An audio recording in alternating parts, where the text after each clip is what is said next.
মাথা গোঁজার মতো নিজের এক টুকরো জমি নেই, একদমই ভূমিহীন, থাকেন সরকারি আশ্রয়ণ প্রকল্পে।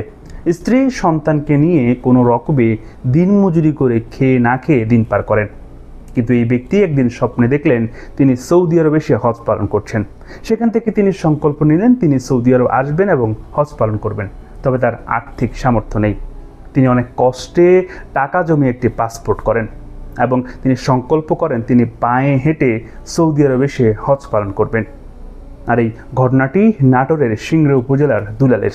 তিনি দিনমজুর, দিন এনে দিন খান, তবে তার সংকল্প তাকে রাস্তায় নামিয়ে দিয়েছে। তিনি ইতিমধ্যেই তার বাড়ি থেকে বের হয়েছেন উমরা করার উদ্দেশ্যে।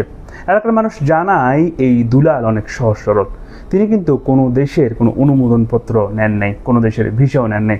শুধুমাত্র পাসপোর্ট নিয়ে একটা পতাকা জায়নামাজ নিয়ে বেরিয়ে পড়েছেন। গ্রামের মানুষও তাকে বেশ উৎসাহ দিচ্ছে।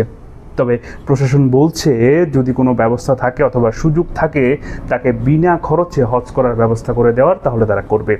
ইতিমধ্যেই সেই বাড়ি থেকে বেরিয়ে চলে এসেছে। গত কয়েক বছর আগেই বাংলাদেশের আরেক যুবক আলিফ, সেও কিন্তু একইভাবে সংকল্প করে বাংলাদেশ থেকে পায়ে হেঁটে সৌদি আরবে এসে হজ করেছে, যাকে সকলেই সাদরে গ্রহণ করেছে।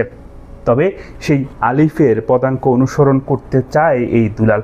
যদিও আলিফ অনেক বুদ্ধিমান হওয়ায় সে আসার আগেই সকল দেশের অনুমতিপত্র এমনকি ভিসা সংগ্রহ করেছে। অন্যদিকে এই দুলালের কোনো অনুমতিপত্র কিন্তু নেই, কোনো ভিসাও নেই। সে শুধুমাত্র আল্লাহর উপরে তাওয়াক্কাল করে সংকল্প করে বাড়ি থেকে বের হয়ে এসেছে। যদিও এটা নিয়ে অনলাইনে মিশ্র প্রতিক্রিয়া দেখা দিচ্ছে।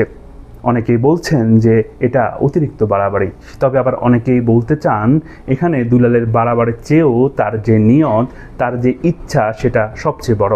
তার সৎ ইচ্ছা হয়তো তাকে কামিয়াব করবে, হয়তো তার স্বপ্ন ইচ্ছা পূরণ করবে। তবে সামাজিক যোগাযোগ মাধ্যমে দুলালের পক্ষে কিংবা বিপক্ষে যে যেভাবেই মত দেখ, সকলেই কিন্তু একটা বিষয় একমত। সেটা হচ্ছে দুলাল যে ইচ্ছাটা করেছে সেটা সৎ, তবে সেটা সম্পূর্ণ করার প্রক্রিয়াটা নিয়ে অনেকের হয়তো প্রশ্ন রয়েছে। প্রিয় দর্শক, এই বিষয়ে আপনাদের অভিমত কি? আপনারা দুলাল সম্পর্কে কি মনে করেন? দুলালের এই ইচ্ছাটা কতটুকু যৌক্তিক মনে করেন? অন্যদিকে দুলালের এই ইচ্ছা আদৌ সম্পূর্ণ হবে কিনা সে বিষয়ে আপনাদের অভিমত কি?